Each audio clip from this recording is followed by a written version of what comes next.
அவங்க உங்களுக்கு எதுன்னு ஒரு பாட்டு இருக்கு. என்ன பாட்டு?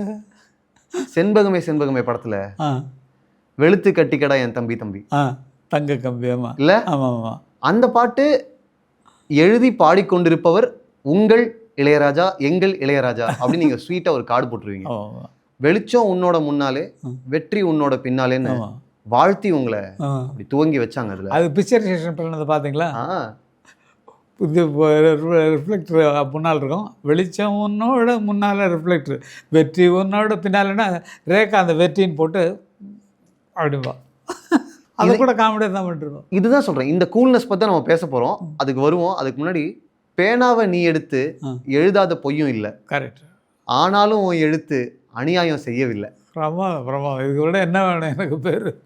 இன்றைக்கி உலகமெல்லாம் பாராட்டக்கூடிய இளையராஜாங்கிற ஒரு அண்ணனுக்கு தம்பியாக பிறந்த புண்ணியக்காரன் நான். அவர் அவர் கையிலேயே அப்போவே ஆசை பெற்றிருக்கேன்ற போது எப்போதும் அவர் ஆசை உண்டு. இப்போ கூட நான் என்னோடய கேரக்டரை மாற்றிக்கவே மாட்டேன். என்னென்னா நீ போய் இதெல்லாம் பேசிகிட்டு இருக்க அப்படின்ற மாதிரிலாம் அதை சொல்லுவேன். என்னடா அப்படிம்பாரு. சரி என் மனசில் கொட்டிவிடும், அதெல்லாம் சொல்லுங்க தேவையில்லை. என்னென்ன எனக்கு அவர் பேசுகிறத பிடிக்கலையோ அதெல்லாம் சொல்லிட்டு இதெல்லாம் என்னென்னா இது என்னன்னா சும்மா பேசாமல் அவ்வளோதான்.